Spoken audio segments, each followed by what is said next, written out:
Afternoon, ladies and gentlemen. I want to start by asking the audience a question. And my question is that has any one of you come in close proximity with death in the line of duty?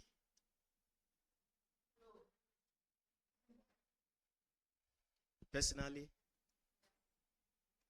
Do you mind sharing? You don't want to share? All right. My name is Abdullahi. I work for the National Drug Law Enforcement Agency as an operative.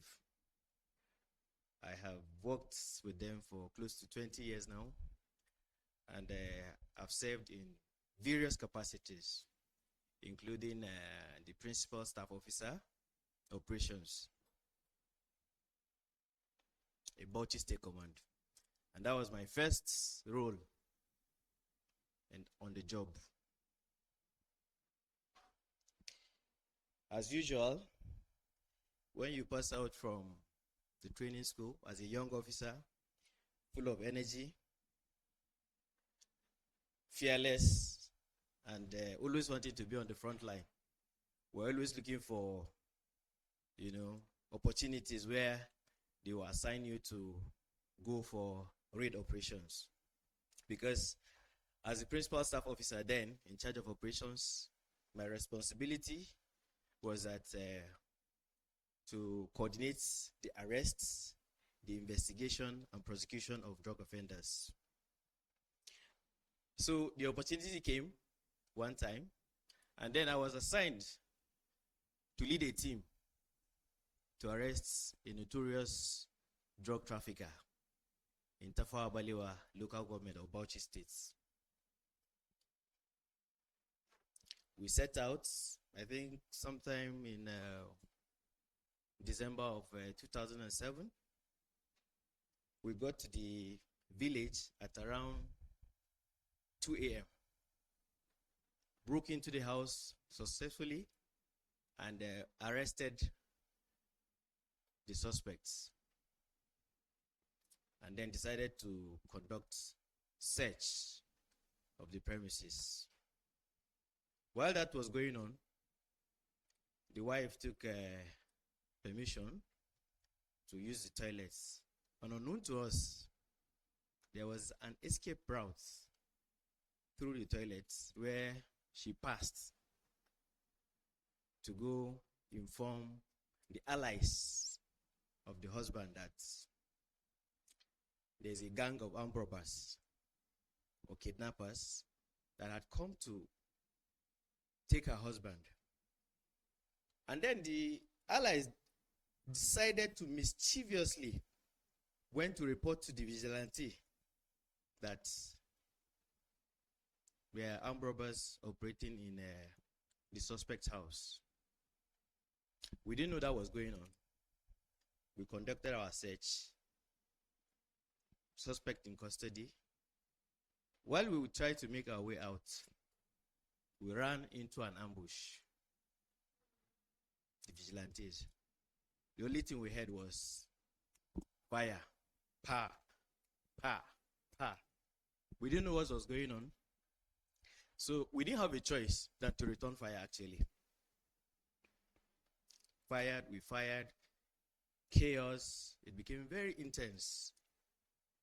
In the process, they shot one of my officers and he dropped. So we became angry. Everybody, fire. So at that point, what we were trying to do was just to make a way out and just leave the scene because it was becoming a very terrible situation.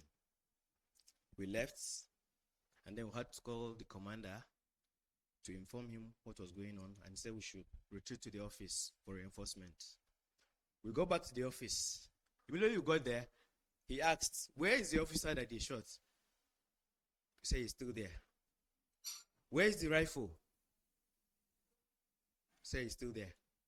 He said, "You have to go back and get my rifle for me." In my mind I was, what of the officer? Was it just the rifle that mattered? Or The officer that is there, that we didn't know what was happening to him. And then he kept saying, the rifle, the rifle, the rifle. So we had to go back there. By the time we got back there, the whole village, everybody was out, angry, mob, ready for action. In order to avoid further bloodshed, we had to retreat. Took the very decision to just go back. And then while I was going back, I had to coordinate with my commander to get in touch with the commissioner of police because I saw some policemen there. And then later, a combined team of NDLA and police went back there, recovered the rifle, and the butchered body of my officer. May his soul rest in peace. So, the following day, as usual, 1 minute silent, and then an investigation was launched into what led to the incident, and then we're waiting. To summarize it all, what I learned, the moral behind this was that, one, in the heat of that operation, being new to the system and all that, I learned how to be ruthless. Secondly, I learned resilience. And then most importantly, I learned that I shouldn't carry government work on my head. I carry it on my shoulder. When it's heavy for me, I throw it. So I want to conclude by asking you a question. And my question is, are you ready to sacrifice your life for your job with this little story that I told you? Because if you die, as for my officer, they ask for the rifle. Do you know what they're going to ask when you die? Thank you very much.